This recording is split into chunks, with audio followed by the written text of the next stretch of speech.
En el momento en el que dos partes hacen un acuerdo de voluntades donde yo le entrego una vaca porque necesita leche y él me entrega 3 ovejas porque necesito lana, ahí empieza a darse las primeras formas de la forma moderna del dinero. Más adelante vinieron los metales preciosos, pero antes la sal en Roma era un instrumento muy importante porque cuando a la gente le pagaban con sal, la sal tenía la capacidad, y pongan esta definición, dinero es todo aquello que sirve como recipiente de valor.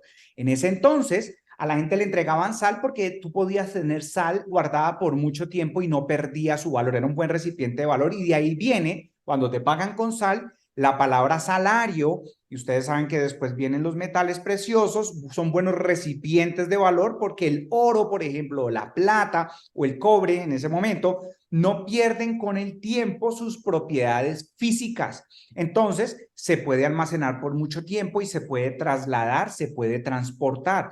En algún momento, por allá en China, aparecen los certificados de depósitos y entonces esas vastas extensiones de tierra que tenían que atravesar las personas, trasladar su riqueza en oro, pues era más fácil llevar esa riqueza en oro a un depósito y el dueño del depósito te entregaba un papel que daba fe de que tú depositaste ahí X cantidad de lingotes de oro. Ahora ese papel tú te trasladabas y negociabas con alguien más en alguna parte y le decías, mira, ten mi certificado de depósito y ya sabes que con esto puedes ir a reclamar ese oro allá en tal región.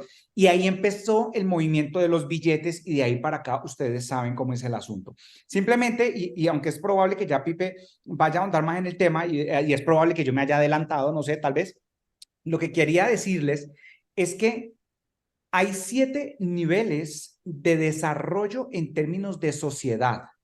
7 niveles en los que el individuo se va desarrollando como colectividad. Y lo que quiero decirles es que hasta ahora hemos sido comunidades, hemos pasado a ser sociedades y aún no somos civilizaciones.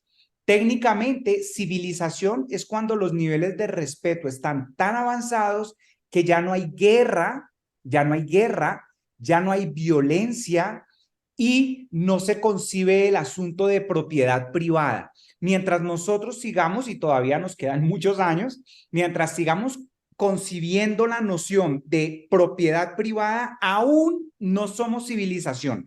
Ya en el cuarto nivel de conciencia que la humanidad ya se estacionó en este nuevo nivel y empezamos a desarrollarnos en un cuarto nivel de conciencia, dentro de algún tiempo vamos a empezar a encontrar que la gente está tan clara con los temas de abundancia, y de estos temas vamos a hablar hoy, que las personas ya no van a necesitar decir, esta tierra es mía. No, la tierra es del individuo que la necesita. Y ojo, eso suena muy socialista y yo soy cero socialista porque me gusta filosóficamente, pero en la práctica todavía no estamos listos para practicar un sano socialismo. Pero aunque suene muy socialista, lo que quiero decirles es que va a llegar un momento en el que el ser humano va a entender que no tiene ningún sentido apropiarme de las cosas. Yo puedo tenerlo todo sin necesidad de poseer. Yo puedo tenerlo todo, porque yo puedo estar usando esta montaña para disfrutarla, estos árboles que me den sombra, esta casa para disfrutar, pero si me tengo que ir a vivir a Cuernavaca el día de mañana, allá voy a encontrar una casa para mí y seguramente esta en la que estoy hoy hay un sistema legal para asignársela a otro que la necesite. Eso, y ahorita vamos a hablar de todas estas cosas, cómo es posible que eso se pueda concebir, pero tenemos que llegar a cierto nivel de conciencia donde nos convertiremos en una civilización.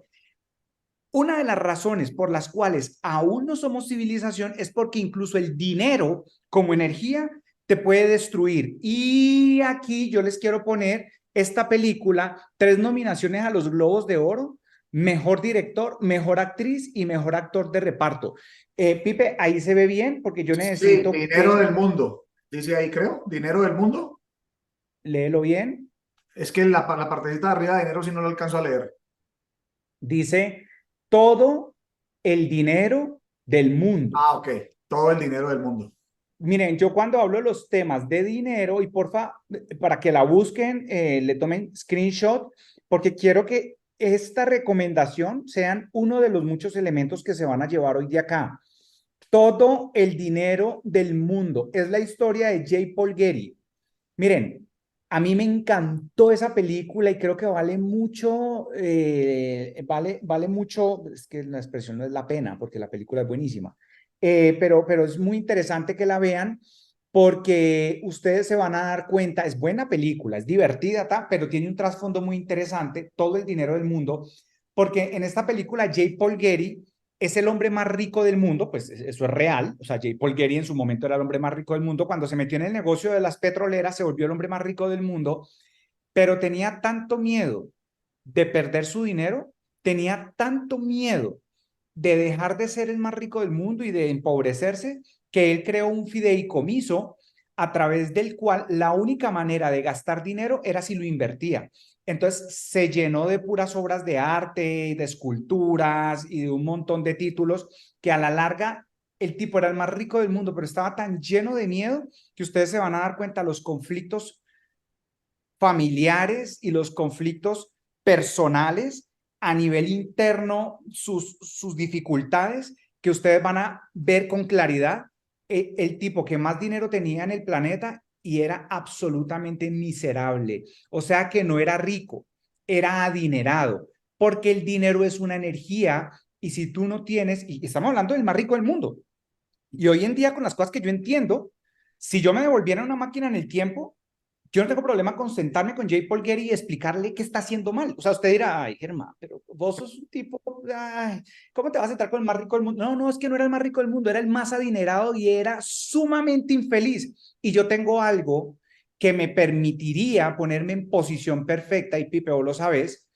para sentarme con él con autoridad moral, porque yo tengo talento para disfrutar la vida como muy pocas personas, para disfrutar la vida como muy pocas personas y mi superpoder es la gratitud y yo sabría cómo poner en palabras perspectiva para que un tipo de estos diga, wow, soy miserable. Entonces, les recomiendo esta película porque a la hora de entender el dinero tengo que entender esa energía y tenerla no significa que necesariamente voy a ser rico.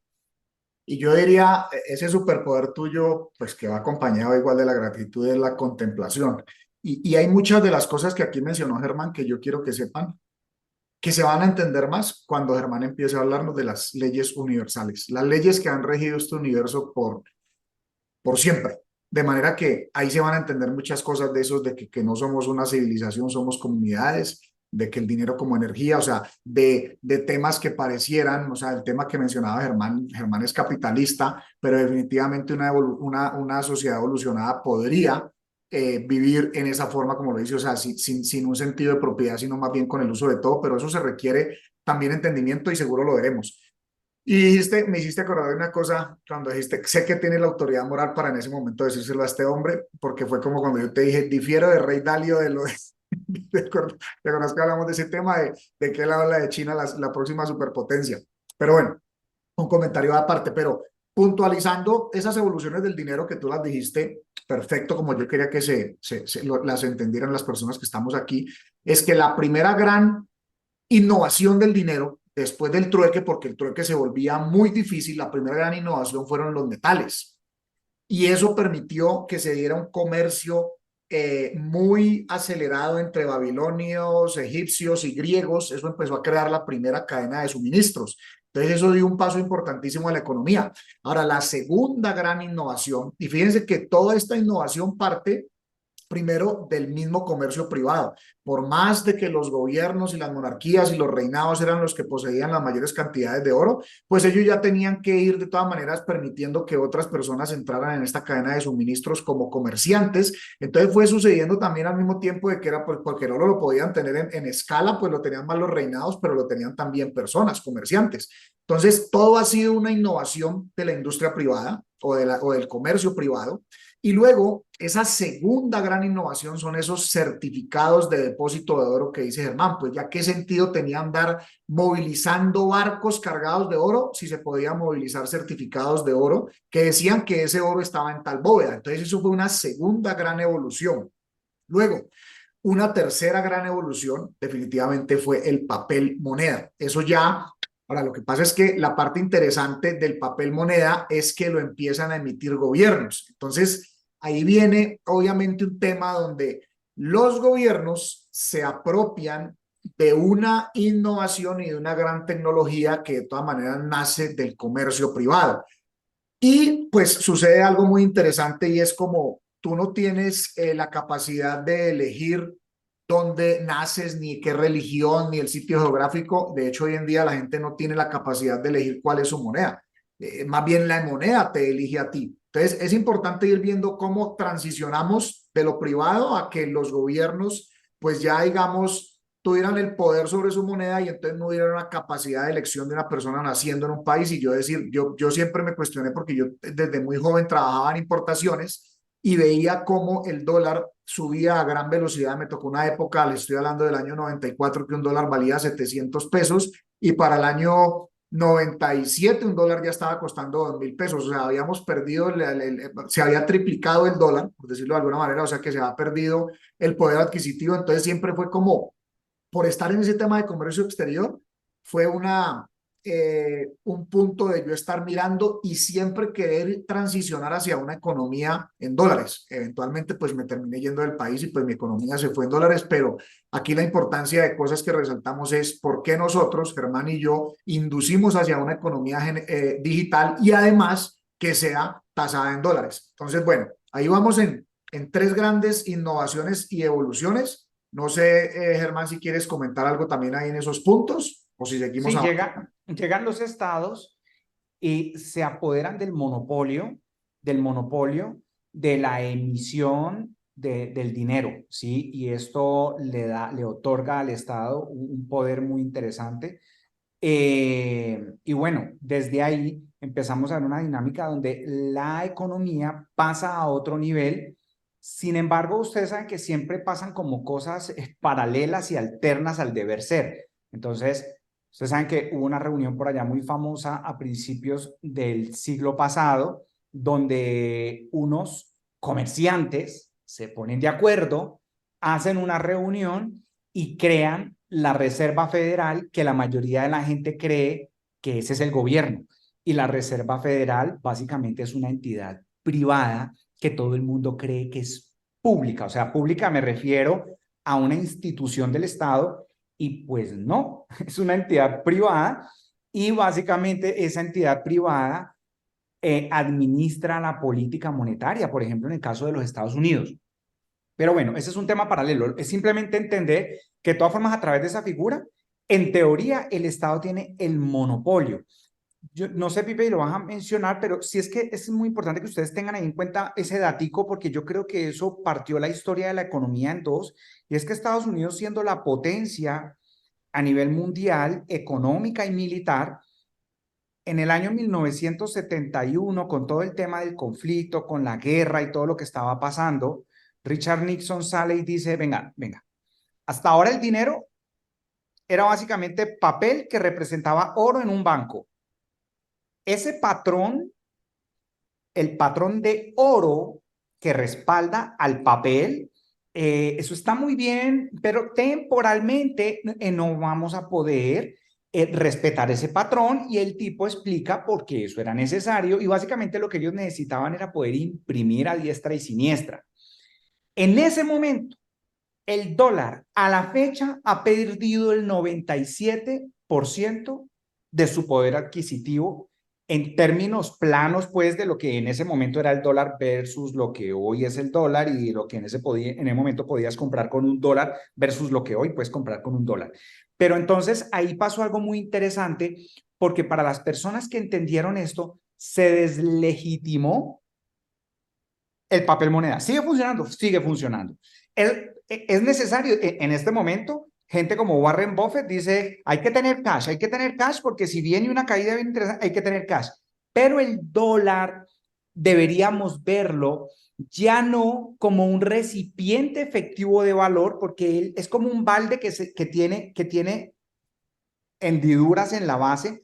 Ese balde tiene fugas. Entonces el dólar pierden el tiempo. Entonces, por eso es que ustedes escuchan a los economistas que más saben, no, no, no, si usted va a ahorrar, use oro, guarde oro. Y de pronto Pipe nos puede decir que otros instrumentos, guarde oro, porque el oro en el tiempo tiene mayor capacidad de retener valor que el dólar. Entonces, el dólar para transaccionar, pero para retener valor, de eso sí quiero pues que sigamos, porque hacia allá va esta conversación. Maravilloso lo que mencionabas ahí y quiero crear un contexto bien importante para que se siga entendiendo cómo hay dos ejemplos que a mí me volaron la cabeza de cómo el dinero, si lo vemos como lenguaje abstracto, como un medio de expresión, el dinero lo creamos y si no, váyanse a un jardín infantil y miren niños, y eso es de acuerdo a la época, en mi época era con bolas de cristal, servían para intercambiar cosas. Dígase algo de la tienda en la comida con otro compañerito. Y si estamos hablando de una época como la de mi hijo, pues las carticas de Pokémon se volvían dinero y en otros casos pueden ser bandas elásticas. Pero lo que quiero decir es, si nos vamos a un jardín infantil, te darás cuenta que a un niño que no le han enseñado ningún tipo de clase de economía, crea dinero, se lo inventa. ¿Por qué? Porque es una forma, y ahí es donde podemos entender claramente que es una forma de expresar valor, porque ellos generan un intercambio con lo que se encuentren a la mano que mejor les funcione, lo crean como una unidad de cambio. Y el otro experimento, este es un contexto en nosotros seres humanos para darnos cuenta de que es una forma de lenguaje, pero un experimento muy interesante que sucedió con miquitos, unos micos contenidos en un espacio cerrado. Entonces le enseñan a varios de ellos con unas piedritas que les proveían, entonces si la traían, les daban un bananito, una banana. Y entonces ellos aprendieron a que esa piedrita era el intercambio para ellos ir a pedir su banana. Pues resulta y acontece que los fueron dejando y fueron rotando y entonces otros les enseñaban a otros monitos que llegaban nuevos de que con esa piedrita se reclamaba una banana. Pero curiosamente nació una forma de atraco. ¿Por qué? Porque entonces un monito de estos, o sea, sabía que si le robaba la piedrita al otro, iba y reclamaba una banana. Y pasaron cosas incluso como la inducción al sexo, o sea, intercambio de sexo por la piedrita que sabían que generaba la banana. Entonces, lo que es de entender con este ejemplo experimento con estos monitos o con esto que pasa en un jardín infantil es que es una forma de comunicar, de expresar valor, de crear un lenguaje abstracto que crea un nivel de transaccionalidad. Y entonces, hilando esto con lo que mencionaba Germán, inclusive sucedió una fecha todavía más clave antes incluso de retirar el patrón oro como reserva del papel moneda, de los dólares, que fue algo que sucede por Nixon también en 1970, o sea, un año exactamente antes de lo que dice Germán, nace esto que es con las siglas, el Bank Secret Act, o sea, el BSA, que lo que quiere decir es por el control supuestamente de lavado de dinero, aunque eso era una forma de ejercer control sobre el tema del dinero, pues entonces le dan permisos a jueces e incluso a bancos a congelar cuentas bancarias o dineros en efectivo arriba de los $10,000. Entonces se configura todo este tema a nivel político porque es algo que el gobierno estaba buscando, como mencionaba Germán, para ejercer controles. Y entonces después de esto es que ya se quita el patrón oro. Incluso por el poder armamentista de Estados Unidos, pues entonces el dólar empieza a tener, digamos, su valor representado en petróleo y prácticamente se obliga en ese momento, pues por el poder que tenían los Estados Unidos, a que todo el petróleo del mundo fuera tasado en dólares. Por eso se habla del petrodólar.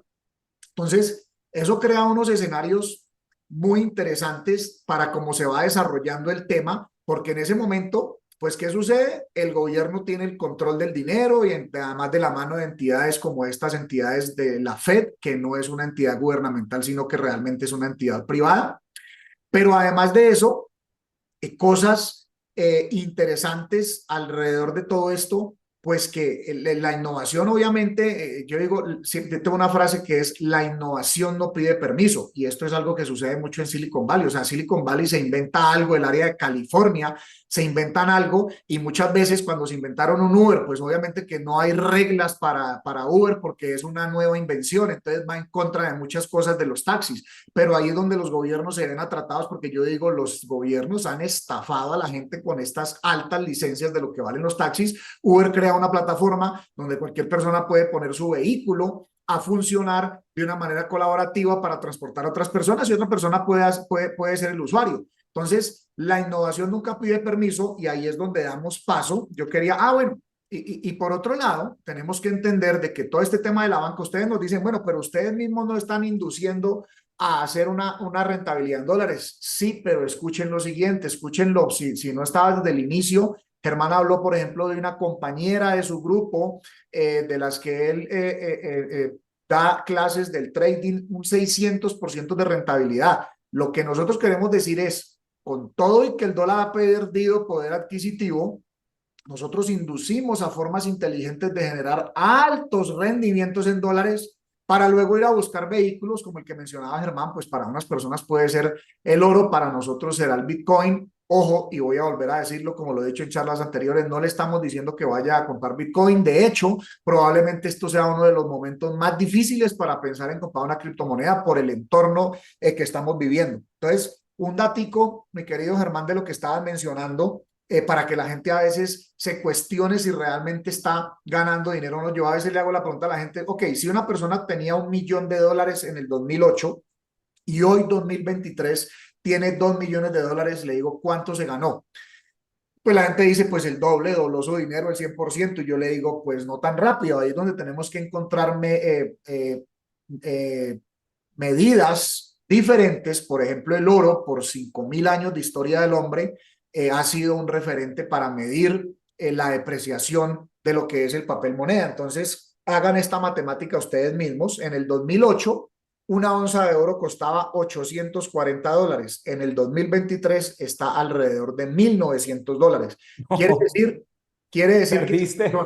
exactamente, que esa persona que más bien hubiera invertido ese $1.000.000 en oro, si realmente hubiera tenido muchos más rendimientos, hubiera cuadruplicado su dinero, porque si tú conviertes los 2 millones actuales de hoy a ese oro, al precio de oro hoy, estás teniendo las mismas onzas de oro. Entonces, hay que encontrar unidades de conversión para realmente saber si tu economía está creciendo. Y otra vez, cuando Germán dice esto del dólar, todo lo que se ha devaluado, entonces, ojo, ¿no? Porque aquí somos latinoamericanos, la gran mayoría estamos conectados desde Latinoamérica, pues con mayor razón nuestra moneda se está devaluando a alta velocidad. Yo le hago cuentas a la gente de una propiedad de hace 20, 25 años en pesos colombianos, lo que compraba en dólares en ese momento, y esa propiedad lo que vale hoy. Entonces, claro, la gente se asusta con los ceros a la derecha porque dicen, oye, la propiedad que costó 80 millones de pesos en el año 1995 y hoy vale 800 millones de pesos. Y yo le digo, sí, pero vaya a las matemáticas de cuántos dólares compraba en ese momento y cuántos dólares compra ahora, y no se ha ganado ni el 1% anual. Esa es la matemática que tenemos que estar haciendo,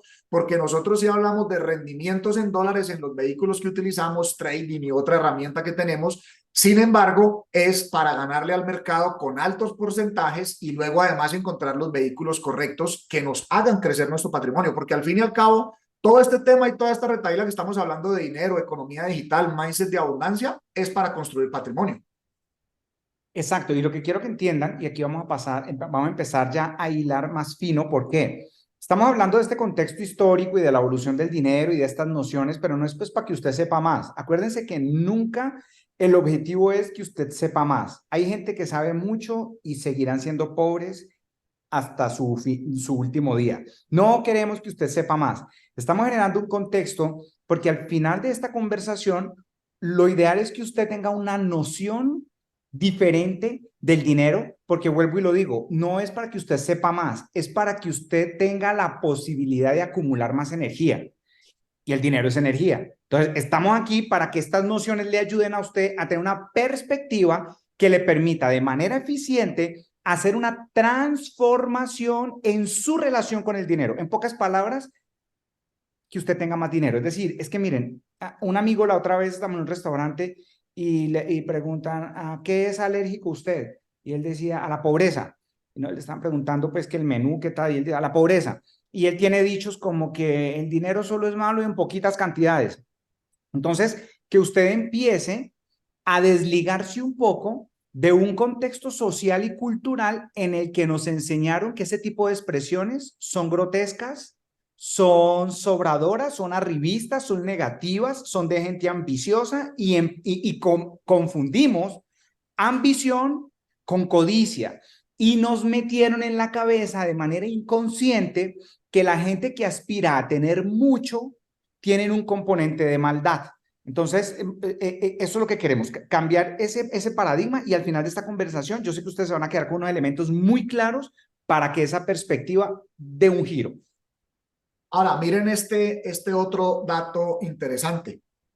Aquí es donde una cuarta gran innovación, hablamos de tres innovaciones del dinero, y una cuarta gran innovación vino justo cerca de esa época, más o menos entre lo que hablaba Germán de la Reserva Federal, que fue en 1913, les hablábamos de otra fecha puntual de 1970 y 71 con este tema de la BSA y el desprendimiento del oro. Por allá en los 60 nace una compañía, Diners Club, es donde se plastifica el dinero. Otra gran innovación respecto a términos del dinero, los bancos ya estaban empezando a utilizar las redes de Internet, o sea, ya habían ciertos bancos de cierto tamaño que podían utilizar estas redes internamente. Entonces, esa es la primera forma como se empieza a digitalizar el dinero. Muchas veces creemos que cripto, pues eso es dinero digital. No, el dinero digital ya existe hace rato. Dato curioso, no sé si ustedes saben cuál es el porcentaje de billetes físicos que existe, pero sepan que no es más del 7%, por lo menos en dólares, lo que existe en dinero físico. El resto es digital, o sea, está en números, en ordenadores y computadores de todo lo que es el sistema de la banca. Entonces, ¿a qué voy con esto? Como aquí hemos hablado del concepto de las 6Ds y seguiremos profundizando de digitalización, a decepción, a disrupción, hablemos hoy de estas tres. Pues, ¿qué sucedió? La banca se quedó en una etapa totalmente decepcionante respecto al sistema bancario. ¿Por qué razón? Porque datos puntuales, al 2008 apenas existían más o menos 1.000 millones de personas bancarizadas, o sea, 7.000 personas todavía no bancarizadas. Y al 2023 solamente han logrado subir a casi 2.000 millones de personas. Todavía hay 6.000 millones de personas no bancarizadas. Diferencia del Internet, para que vamos viendo y comparando además todo lo que es, como les dije, tecnología, Bitcoin, no solamente Bitcoin como la moneda que todo el mundo cree que es para especular y hacerse rico, no, como una tecnología. En el 2008 en Internet teníamos conectadas las primeras 1.000 millones de personas. A hoy, 2023, más de 6.000 millones de personas ya están conectadas a Internet. Y lo que quiero que entiendan por delante, ya vamos ahorita a hablar del tema Bitcoin como tecnología, es que la banca se quedó en un periodo totalmente decepcionante porque no ha podido bancarizar la cantidad de personas que sí ya están en Internet, que tienen un dispositivo móvil como este en el que nos estamos aquí o me estás viendo en este momento o estamos conectados, que todos tenemos uno, si no son dos de esos. Y con ese dispositivo móvil, adivina qué sucede. Pues una persona en Kenia, muy remoto de la ciudad donde tenga el primer banco, vamos a decir a 3 días, pues puede tener no una cuenta de banco, sino un banco suizo más bien en el bolsillo a través de lo que es la tecnología cripto. Pero con esos daticos, yo creo que es interesante porque se va creando ese contexto justamente de esto que queremos comunicarles respecto a mindset y respecto a por qué ustedes nos van a escuchar hablando tanto del mundo cripto, porque somos unos firmes creyentes de esta transición que está viviendo el mundo y además que es curioso, ¿no? Porque hoy veía unos ejemplos para una presentación sobre un tema, sobre este mismo tema en El Salvador. Y por ejemplo, cuando la gente dijo, cuando Henry Ford dijo, vamos a masificar los vehículos, ¿ustedes qué creen? Que en ese mismo momento la gente saltó de alegría y dijo, uy, ya listo, nos libramos de los caballitos, ahora todos vamos a vehículos. Pues obvio que no, pero al punto que voy con eso es que a las cosas nuevas les toca navegar sobre las infraestructuras viejas. Quiere decir, estos vehículos que empezaron a buscar mercado, pues al inicio tenían que transitar por calles llenas de fango y de popó de caballo, porque eso era lo que había. Pero ¿qué sucedió? Todos los opositores del tema, todos los detractores del tema, pues decían, eso no va a funcionar porque no hay infraestructura para eso y la infraestructura es muy costosa, pero la infraestructura de las calles dio paso a gasolineras con tiendas, además dio paso para que entonces se inventaran cosas como los coches de bebés, los monopatines, para que las bicicletas tuvieran más adopción. Lo que quiere decir es que cuando nace una nueva tecnología, pues en un momento le toca acomodarse en la arquitectura que existe para ella, en la infraestructura que existe para ella, pero eventualmente esa infraestructura evoluciona y da un poco, obviamente, más, muchos más servicios a la gente. Aquí estamos hablando, repito, los dos datos puntuales, 2.000 millones de personas bancarizadas, 6.000 millones de personas en Internet. Internet es la economía transaccional más grande del mundo. Creo que para eso no hay dudas. Entonces, la banca tradicional, el sistema SWIFT, que es el sistema de transferencias de los bancos, no es óptimo para el funcionamiento de Internet. Uno de los dolores más grandes de la gente que está en el comercio electrónico es los chargeback, o sea, cuando la gente hace una reclamación, sea porque era con una tarjeta fraudulenta, sea porque la persona es deshonesta y está diciendo que no hizo esa compra, eso es un gran dolor de cabeza para todo lo que tiene que ver con el comercio electrónico. En el mundo cripto eso no existe. Transacción hecha, transacción cerrada, de fin a inicio. Pero bueno, ahí me estoy adelantando un poquito. No sé si quieren mencionar algo en esta parte, querido Germán. Miren que hablando de la internet, es que estaba buscando aquí el nombre de una senadora, yo me sabía el nombre de esa senadora, por allá a principios de los 90 sustentando en el Congreso de los Estados Unidos, en el Senado, por qué la Internet no debía ser permitida y cómo la Internet iba a darle acceso a nuestros niños a un mundo lleno de pornografía y un montón de cosas sumamente negativas. Entonces, así como en su momento los carros, los automóviles la vieron difícil, también en su momento la Internet, la pregunta era si debía ser legal o no. De la misma manera como en este momento están las criptomonedas. Bueno, yo creo que ya esa disputa pasó, ya la pregunta no es que si las criptomonedas van a ser legales o no, sino los tiempos en los que ya los bancos tradicionales están adoptando, implementando y ofreciendo productos cripto. Pero eso que tú dices es una transición. Ahora, el tema es que es necesario porque el dolor de no hacer el cambio muchas veces es superado por el dolor de seguir iguales. Miren que después de que en el 71 se interrumpe el patrón oro, después de que en el 70 podían incautarle a las personas que tuvieran más de $10,000 en el banco, vinieron unas décadas en las que en los Estados Unidos la gente era ilegal tener oro. Pipe, tú sabes, era ilegal tener oro y a la gente le confiscaban el oro. Entonces, miren cómo se va haciendo necesario estos saltos a estas innovaciones porque finalmente a dónde queremos llegar?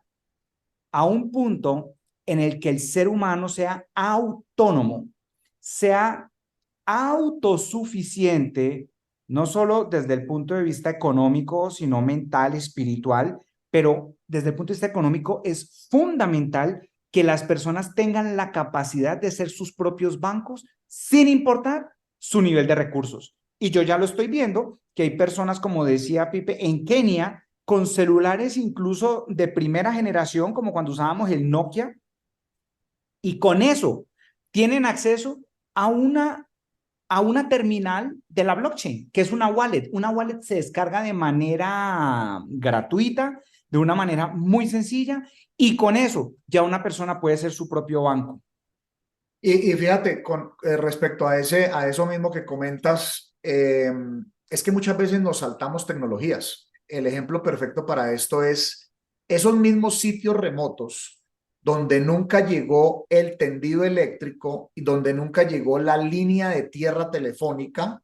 Actualmente, y eso pasa en cualquier pradera remota de cualquier país, entonces tienen un panel solar y un teléfono de estos sencillos, teléfonos móviles inteligentes de $50, de $100, donde tienen ya acceso al Internet. Quiere decir, en estos sitios nos saltamos, por ejemplo, la línea de tierra y llegó de una vez la línea, lo que fue la telefonía móvil, con datos ya.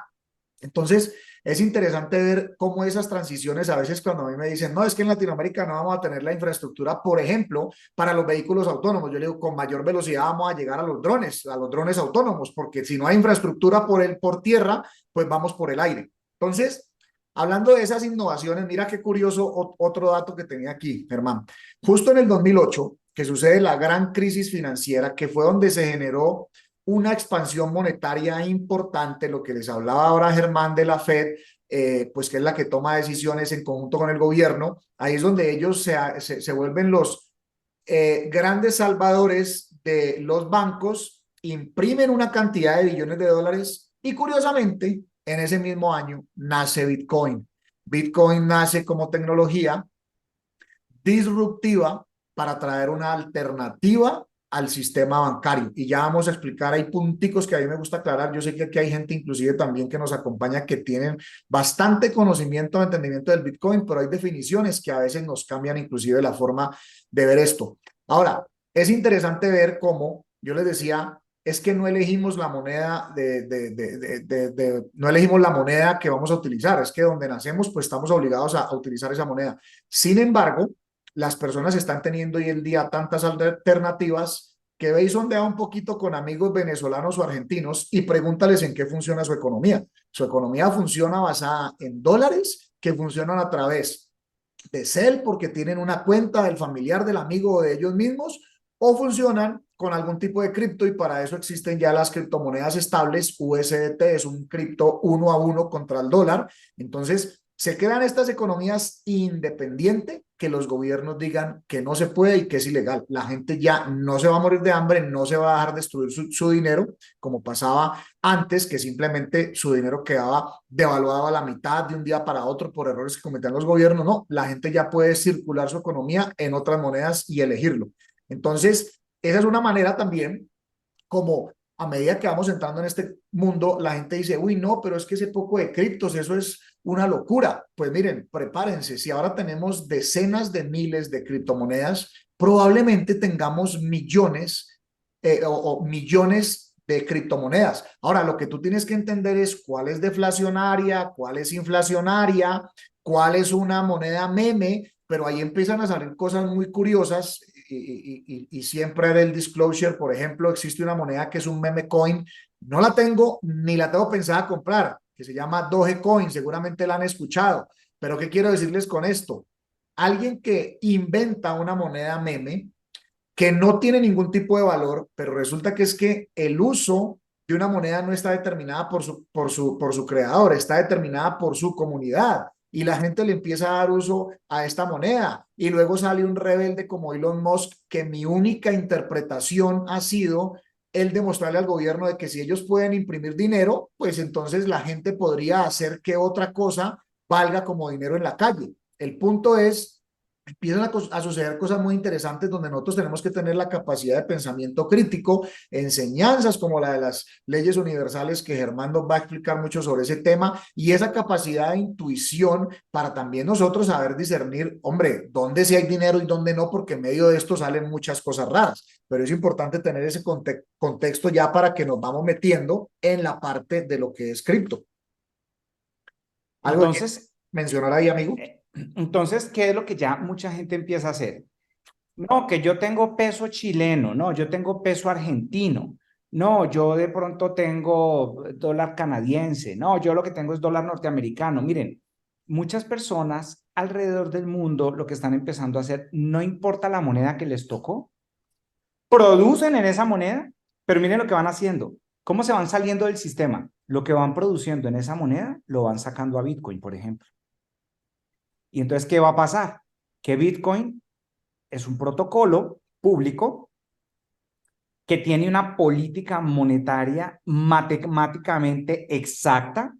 Esa política monetaria tiene unas reglas y en esas reglas no hay riesgo de contrapartida. O sea, no hay ese riesgo de que el día de mañana lo que soporta el valor de esta cosa desaparezca, ¿sí? No hay riesgo de contrapartida, es que el día de mañana no es que vaya a pasar como cuando en Argentina el corralito financiero que tú vas y tú tienes tu cuenta, pero cuando vas donde el banco te dice, no, el peor riesgo se hizo realidad y es que pues el dinero que tenés aquí no te lo puedo entregar, el corralito, ¿se acuerdan? Entonces, ¿qué pasa? El Bitcoin empieza a convertir en una forma universal en el que las personas transaccionan en sus distintas monedas, pero cómo se van saliendo, cómo van extrayendo la riqueza del sistema tradicional. Entonces, este año entonces yo vivo en, no sé, New Jersey y este año me tuve un excedente de $20,000, ¿sí? O sea, todo lo que tenía que hacer y para mis ahorros y la cosa y todo, y al final tuve un excedente de 10,000. Lo pongo en Bitcoin, pensando a 10 años. El siguiente año tuve un excedente de 5,000. Lo pongo en Bitcoin. Y si mucha gente empieza a hacer eso, llega incluso un momento en el que mucha gente que tiene oro empieza a decir, pero es que en una economía digital, uno guardando un metal como si estuviéramos pues hace 5,000 años, mucha gente que tiene hoy día oro va a empezar a vender ese oro para digitalizar el valor contenido en ese oro. Acuérdense que son recipientes de valor. Oro, ¿es bueno como recipiente? Es bueno como recipiente. Ahora, ¿qué creen que va a pasar en una economía cada vez más digitalizada con el oro? Ok, dejémoslo, el tiempo lo dirá, pero van a muchas personas a empezar a vender el oro para ir, pum, meterse en Bitcoin. El problema es que la política monetaria del Bitcoin hace que solo se pueden obtener 21 millones de unidades, 21 millones de unidades, ni una más se puede imprimir, 21 millones de unidades y ya se imprimió más del 90% de esos 21 millones, ya vamos como el 93, 94%. ¿Qué pasa? Que va a llegar un momento donde cada vez más personas quieren depositar su riqueza en Bitcoin, pero cada vez hay menos baldecitos disponibles para la gente. Entonces el valor de cada balde se pone más interesante porque son baldes sin fisuras y son baldes que no dependen de las decisiones políticas de un país determinado. Entonces, ¿qué es lo que va a empezar a pasar en algún momento? Que las personas que van a empezar a guardar sus recursos en Bitcoin, a medida que va pasando el tiempo, el dólar sigue para abajo, todas las monedas del mundo siguen para abajo, para abajo, para abajo, entonces evidentemente el valor del Bitcoin va subiendo, no porque el Bitcoin sea más caro, sino porque cada vez la moneda con la que se compra vale menos. Ahí es donde empezamos a ver que las personas tienen una alternativa al sistema tradicional y hoy en día estamos en una fase temprana donde la gente apenas va a empezar a entender esto. Llegará un momento que esto se va a volver masivo.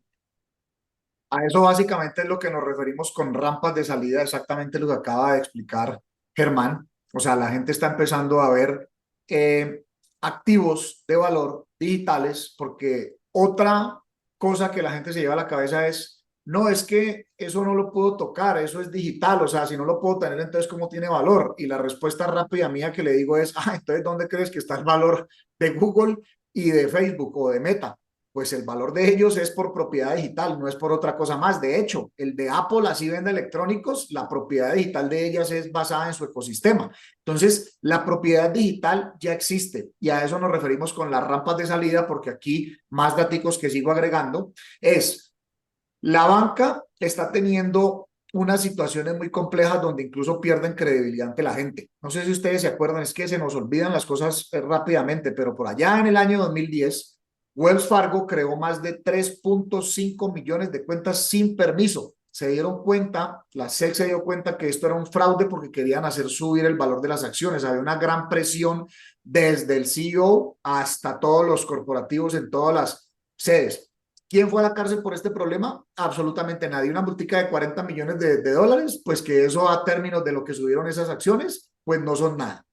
La misma historia con el Chase. El Chase manipula, y esto fue comprobado por la SEC también, manipulan el mercado de la plata, en lo que son ETFs, o sea, certificados de plata, lo manipulan y otra vez nadie va a la cárcel, se paga una multica. Bueno, Madoff sí fue a la cárcel, pero es que ese lo que pasa es que se metió con los que no se tenía que meter, se metió con los más ricos de Estados Unidos y del mundo, y ese sí pagó cárcel. Pero lo que quiero decirles es, en conclusión, están sucediendo las rampas de salida, sobre todo por sistemas turbios, como lo son a veces en los gobiernos en conjunto con los bancos, pero en Latinoamérica, ¿cómo lo veo yo?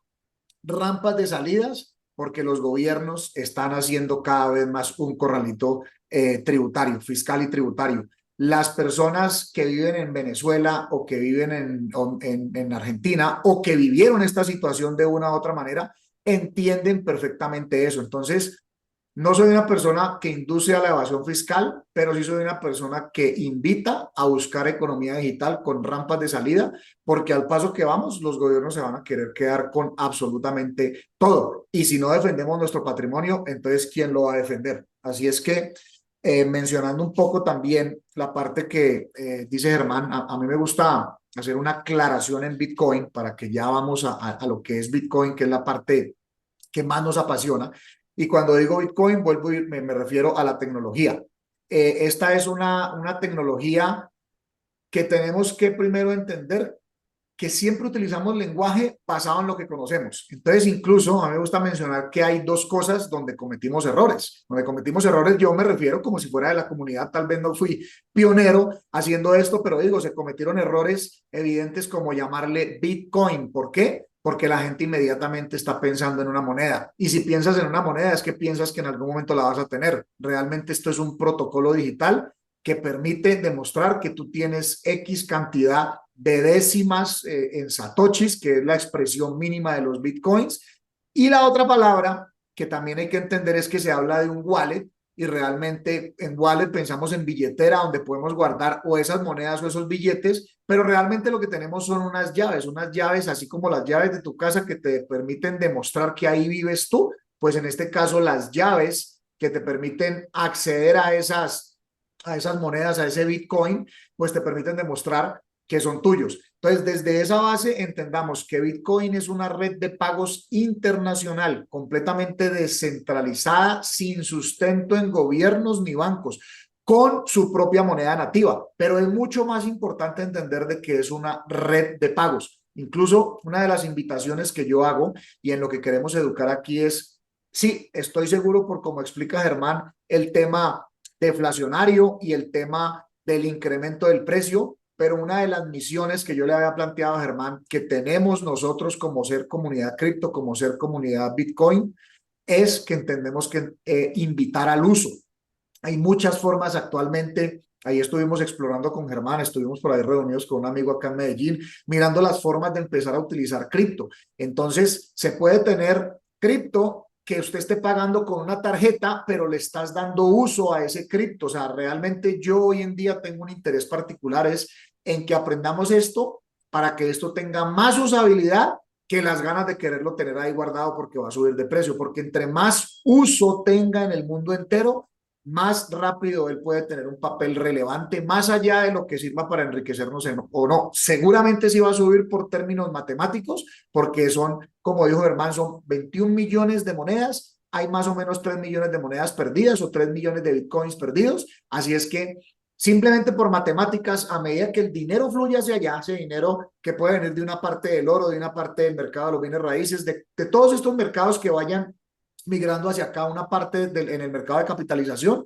definitivamente, pues lo que va a hacer es que va a subir el valor. Pero si nosotros le empezamos a dar uso como moneda, como está sucediendo en El Salvador, Salvador es uno de los países que más admiro porque allá hasta una persona que vende arepas en la calle puede transaccionar con Bitcoin y ellos no están expuestos a la volatilidad. Ya existen billeteras inteligentes que inmediatamente los cruza en dólares si es que necesita cambiar su dinero. Entonces, creo que es importante entender otra vez Bitcoin como una red de pagos internacional descentralizada que no tiene, o sea, que no tiene pues sustento ni en gobiernos ni en bancos y además que lo tenemos que ver como un sistema de efectivo electrónico. Eso nos lleva a la tercera D, o sea, si los bancos se quedaron en una etapa decepcionante del dinero, Bitcoin se vuelve una etapa totalmente disruptiva y totalmente temprana en la etapa que lo estamos hablando. Hay un atributo matemático para que lo tengan en cuenta y es que cada Bitcoin es divisible en 100 millones de partes. Es importante que piensen en 8 ceros, ¿sí? 8 ceros. Cada Bitcoin es divisible en 100 millones de partes. Cada una de estas partes se le denomina popularmente como satoshis. Entonces piensen en una moneda que van a haber máximo 21 millones, de las cuales ya hay más de 3 perdidos que no se van a recuperar, pero piensen en una unidad de contabilidad que en un futuro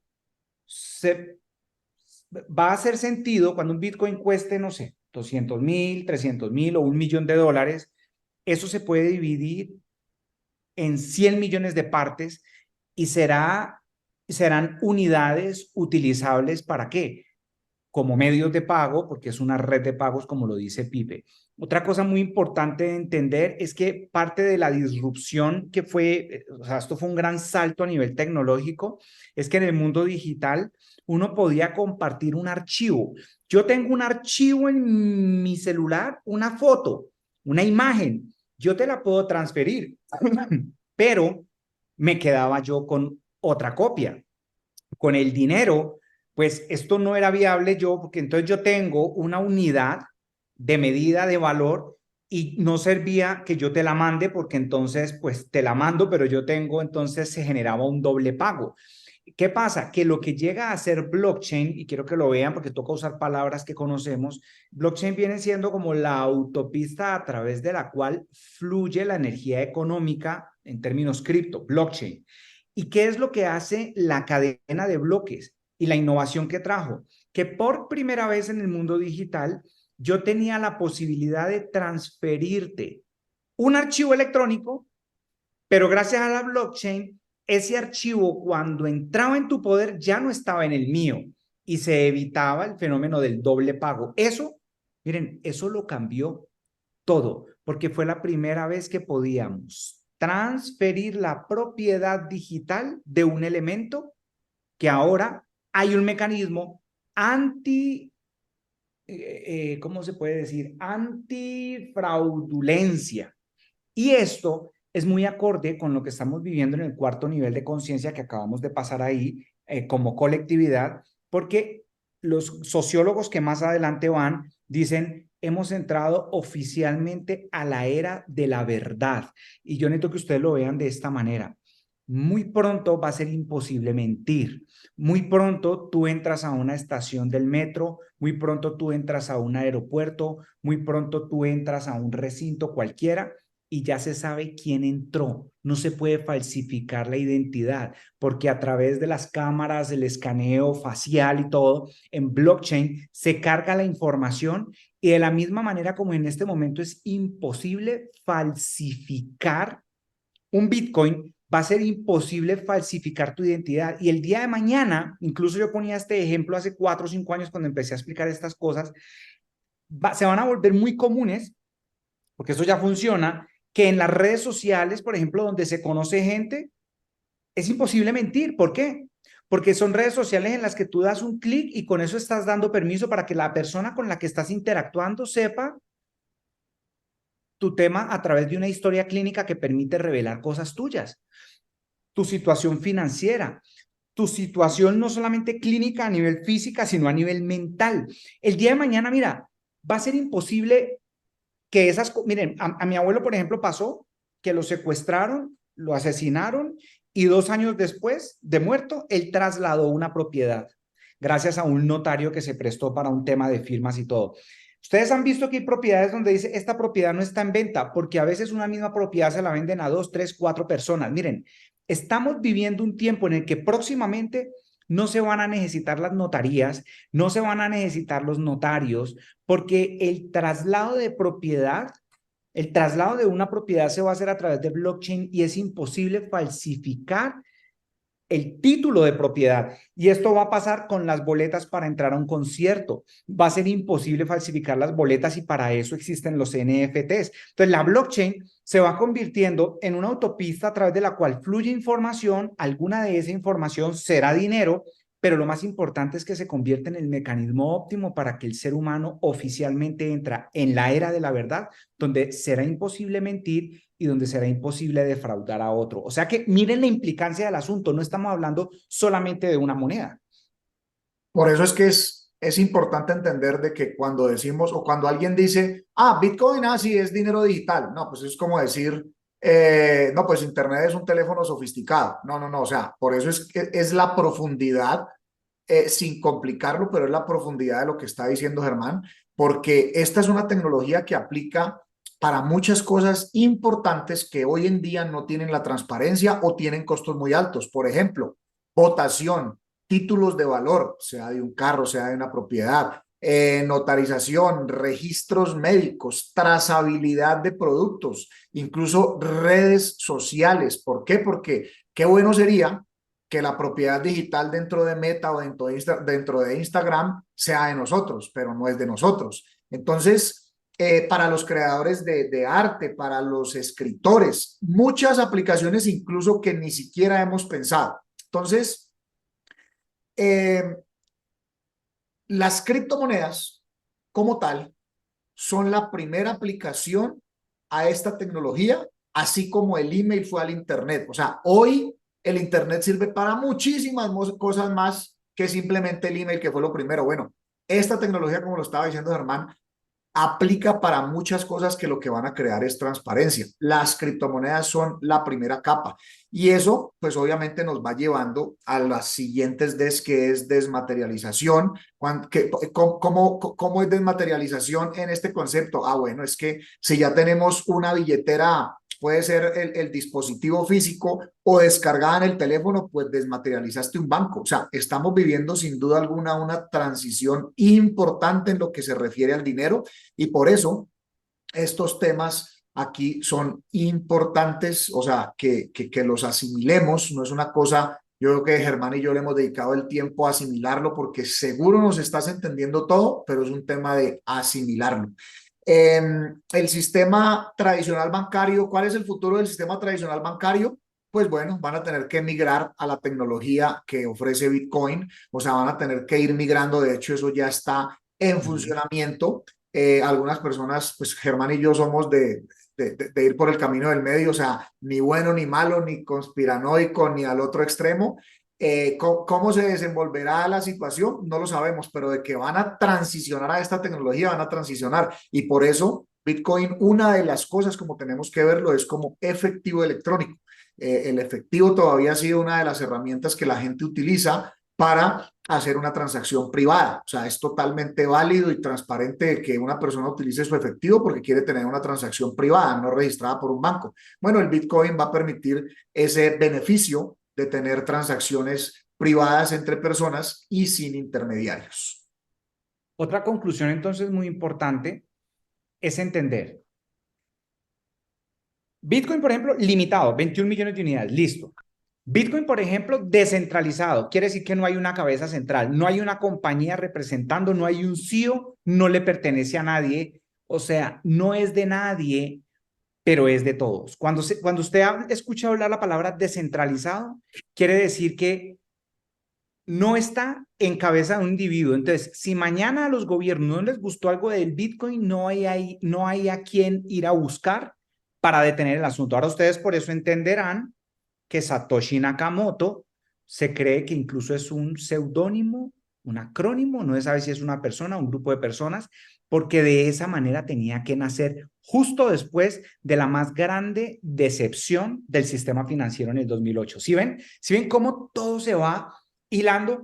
Y Pipe, para ya ir cerrando, yo necesito ponerme aquí, este va a ser mi par de mi, va a tomarme 2 minutos en ponerme, porque para que ya vayamos redondeando, porque yo necesito, y Dios sabe muy bien que esto hace parte de mi vocación, me voy a poner bien profundo. Cuando digo profundo no es complejo, cuando digo profundo es que quiero ir bien a la sustancia, al trasfondo. Todo se está desmaterializando gracias a la tecnología. Vamos a llegar a un punto donde vayamos más allá de la digitalización. Vamos a llegar a un punto incluso en el que la tecnología en muchos aspectos ya no será necesario, porque como estamos estudiando en trading ontológico, ya nosotros tenemos los recursos, cada individuo, por eso se llama trading ontológico, porque en el ser ya existen todos los recursos para que un individuo, cualquiera sea su origen, cualquiera sea su historia, cualquiera sea su nivel socioeconómico o académico, pueda materializar lo que quiera. Ya contamos con todos los recursos. Y esa es la tecnología humana a la cual nos estamos empezando a ver expuestos cuando vamos subiendo nuestros niveles de conciencia.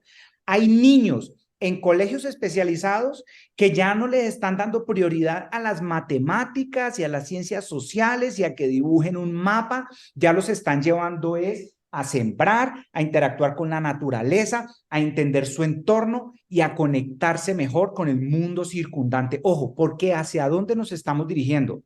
Amigos, nos estamos dirigiendo hacia una forma de pensar en la que ya casi la colectividad va a empezar a entender, ojo que este es el primer elemento muy, pero muy profundo.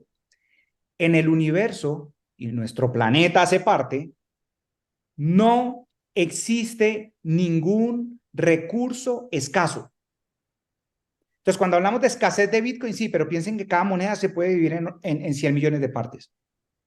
Y después habrán mecanismos alternos, ustedes se van a dar cuenta, para poder darle toda la plena usabilidad, así seamos 8.000 millones de personas, 9.000, 10.000, y este es un planeta que le caben hasta 25.000 millones de habitantes, cuando sube nuestro nivel de comprensión para no competir por los recursos. Ojo, entonces, primer concepto, no existen recursos escasos en el planeta, ni en el universo. La escasez es una condición mental que proviene de nuestra ignorancia. Ignorante no es ser bruto. Ignorante es que desconozco algunas cosas y Pipe nos ha compartido y nos va a seguir compartiendo ejemplos de por qué la tecnología nos empezará a revelar que no hay recursos escasos, ¿sí? Nos lo decía la vez pasada, Pipe, no, que el agua es escasa, que cuidemos el agua porque el agua es escasa. No, no es escasa el agua, eso es un planeta de agua. Lo que pasa es que estamos ahí por el 3% del agua y gran parte de ese 3% está congelada. Entonces estamos ahí todos peleando por un 1 punto algo, que además otra parte está en los subterráneos y no tenemos acceso. Entonces, ojo, no es el agua escasa, no es el oro escaso, no es el platino escaso, no es, miren, en la medida en que la tecnología va a ir avanzando, el ser humano se va a ir dando cuenta que entonces el dinero tampoco es un recurso escaso. Lo que en este momento es escaso es nuestra capacidad para acceder a un torrente permanente de energía, en este caso de dinero, porque tenemos una serie de limitantes. Pero entonces les pongo un ejemplo, porque estoy hilando profundo en el tema de que no hay nada escaso. Por favor, solo por hoy, deme chance de ese permiso de creer que de pronto es verdad que no hay nada escaso. Y le prometo que su mente va a ir encontrando las fuentes, las lecturas, las series, las películas, los autores. Pero solo de ese chance de pensar,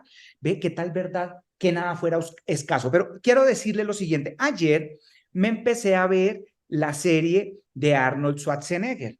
Arnold Schwarzenegger nació en Austria y me impactó profundamente porque pues obviamente se volvió un personaje reconocido a nivel mundial. En el tema del deporte ganó 6 veces el Mister Olympia, se hizo reconocido a nivel mundial, después se mete en el tema de la actuación, se hizo aún más reconocido como actor y después se mete en la política y bueno, ustedes saben que fue gobernador de Kansas. Pero ¿a qué quiero ir? Miren que la película arranca y él está como en un jacuzzi con un puro viendo los Alpes austriacos en invierno congelados, una vista hermosa, y él dice, siempre he tenido este superpoder de poner en mi mente lo que yo sé que va a ocurrir.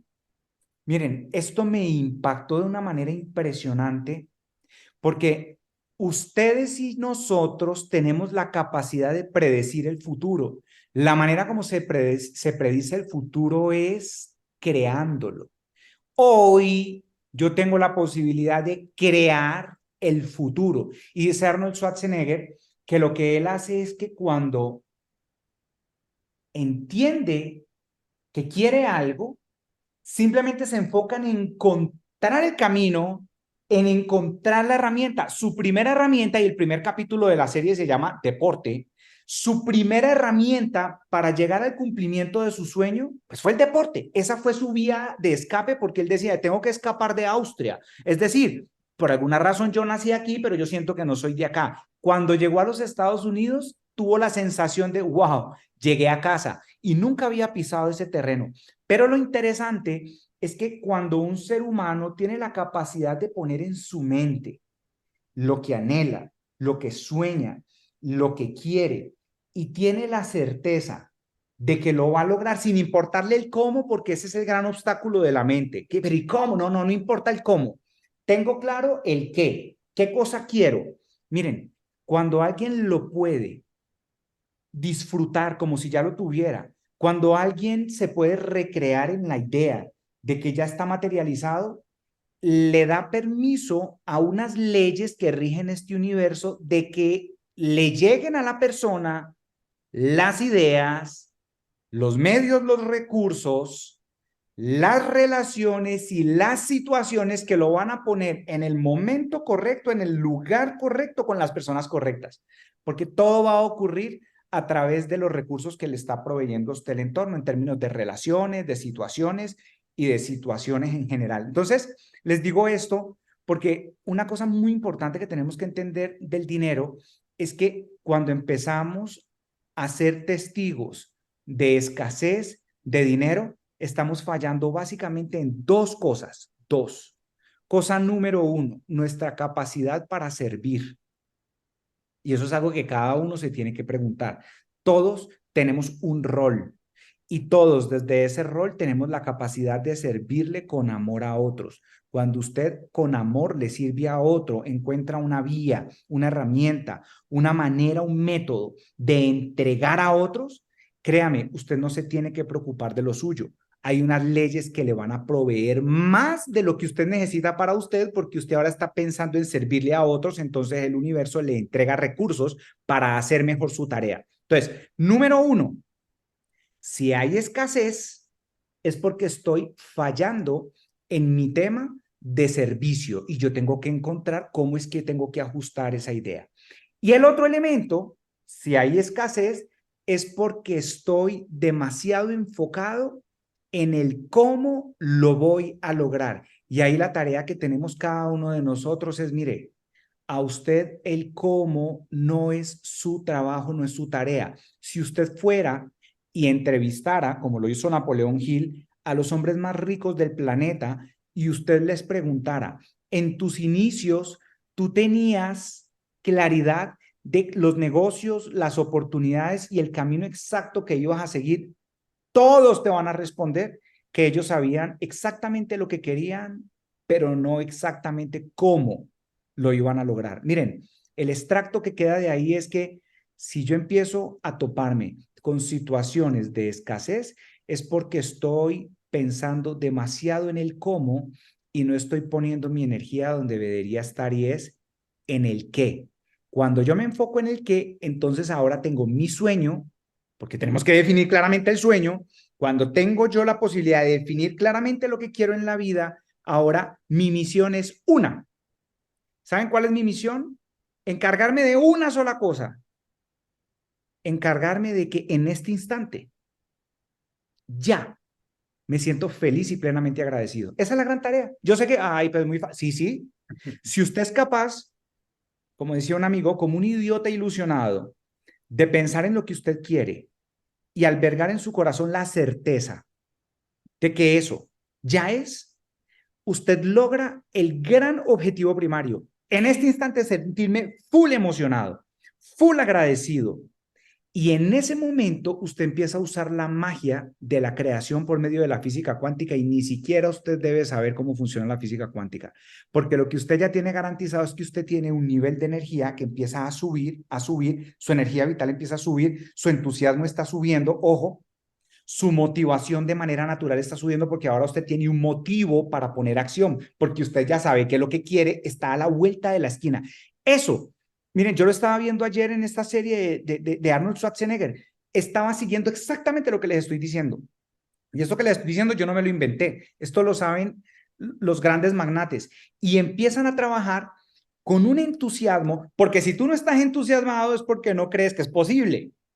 Pero si tú tienes la capacidad de emocionarte porque sabes que es inevitable, miren, aparecerán las personas, las herramientas, las circunstancias y los momentos correctos y de una manera, ojo, entre comillas, casual, usted va a terminar en el momento correcto, en el lugar correcto, con la gente correcta. Y va a empezar a ver cosas que otros no ven. Y muchos dirán, wow, eres un visionario que ve las cosas con claridad.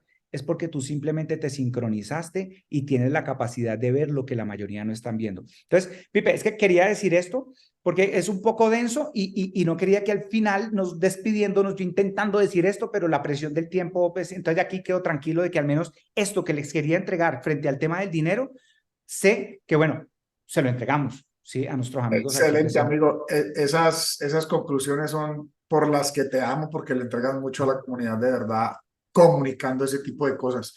Y como conclusión final, yo a veces, por eso es que Germán y yo somos un buen equipo. Germán trae los temas profundos, pero que de verdad causan esa transformación de ir a buscar algo. Yo a veces soy muy de datos, pero ese es nuestro complemento. Y fíjense, como conclusión final, quiero que sepan que una de las cosas que más en jaque tiene puesta al gobierno y al sistema tradicional bancario es que la innovación, y como sucede siempre, le robó sin haberle robado nada nuevamente la tecnología del dinero. Por eso es como decía Germán, pues si creen que el dinero es escaso, es que el dinero ya no es escaso, es que está demostrado hasta por las meme coins, o sea, podemos crear dinero, ellos pueden imprimir, pues aquí salen innovadores que y crean monedas que tienen valor. Entonces, no hay una escasez, o sea, ya inclusive matemáticamente está claro, o sea, la innovación y la tecnología, lo único que agrandan es las economías porque salen nuevos servicios, nuevos productos y estamos ante una gran revolución donde hay que tener el mindset muy bien afinado y esa línea espiritual que nos comparte Germán, porque son temas muy espirituales y muy profundos, pero fáciles de entender, y a donde simplemente tenemos que saber escoger la comunidad y los vehículos correctos, porque los tenemos de cómo enfocarnos hacia una economía 100% digital. Así es que, amigo, como cada martes de estos últimos 3 martes, encantado de compartir aquí contigo creando valor para las personas y bueno, muy contento también. Yo estoy ahí siempre pendiente leyendo los comentarios, las cosas que colocan por el chat. Así es que, pues, por el momento, creo que eso. No sé qué más tengas que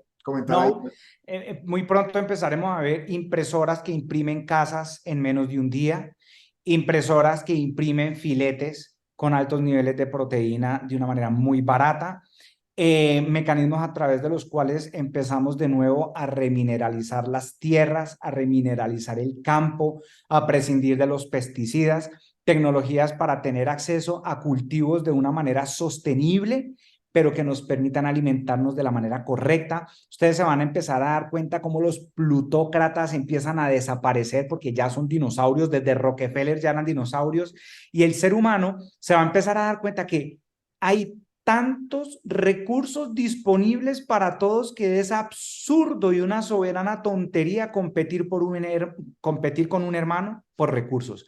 En ese momento nos empezaremos a dar cuenta que ya no se trata de sobrevivir, ya no se trata de una guerra por el sustento ni por el alimento, ahora ya estaremos unidos como una colectividad enfocados en los temas trascendentales y es enfocados en cómo encontrar nosotros nuestro verdadero poder creador para pasar al siguiente nivel, el cual a nivel biológico es pues, hombre, ya está bien, hemos hecho parte del reino animal por muchos años y nosotros como seres humanos tenemos un llamado a ir a un reino distinto, ¿sí? O sea, quiero que me entiendan, por ahora compartimos el reino con nuestros compañeritos habitantes del planeta, los animalitos, pero el ser humano tiene unas cualidades específicas que le permiten cambiar su realidad y fabricar su futuro. Somos los únicos que tenemos la capacidad de fabricar lo que nos va a pasar mañana. Lo que pasa es que la gente todavía no lo ha descubierto. Pero cuando nos vamos a dormir de la manera correcta, que ese será uno de los temas que vamos a hablar aquí con Pipe, cómo programar y reprogramar la mente para que el subconsciente se convierta en un medio idóneo donde nuestro consciente imprime lo que va a pasar mañana. El libre albedrío no es esperar a que mañana me pase para yo elegir cómo actúo de manera reactiva. El verdadero libre albedrío es tener la capacidad de decidir lo que me va a pasar mañana. Así que eso es un verdadero creador. Eso es nuestro llamado, trascender el reino animal para irnos a un nivel donde van a pasar cosas mucho más interesantes como colectividad y ahí sí como civilización. Entonces, tenemos que deshacernos obviamente de toda esta dinámica en la que el ser humano se dispara 18 horas diarias produciendo dinero y por eso es que a ustedes se les va a volver muy normal si siguen aquí. Ustedes les prometo que nosotros tenemos herramientas para que a ustedes se les va muy normal ganarse 5.000, 10.000 dólares al mes y sin usted poner un trabajo físico, mientras usted se dedica a otras cosas. Se va a volver muy... Para Pipe esto ya es una realidad. Para mi mamá esto ya es una realidad. Para nosotros es una realidad donde el dinero empieza a ser una cosa que se produce independientemente de nuestro esfuerzo físico o mental. ¿Por qué? Porque el tiempo tiene que estar dedicado a cosas más importantes que el dinero, ¿vale? Y tenemos en este momento un par de herramientas, pero cada vez serán más. Así que yo solo les digo, bienvenidos a una era en la que no hay nada escaso y no es porque el mundo cambió, sino porque ustedes, que les gusta consumir este tipo de cosas que hablamos Pipe y yo, ustedes con ese gusto por este tipo de información son ustedes los que están abriendo la puerta y por eso les estamos dando la bienvenida. Y Pipe, muchas gracias por crear estos espacios porque estamos aquí por culpa tuya. Hermanito querido, nos vemos pronto el próximo martes, nos vemos pronto tú y yo. Muchas gracias a todos los que se unieron. Por aquí ya la gente saludando, así es que bueno, gracias, gracias, gracias a todos los que se conectaron. Nos vemos el próximo martes con temas aquí maravillosos. Gracias, mi querido hermano. Cuídense, buena noche, chao, chao.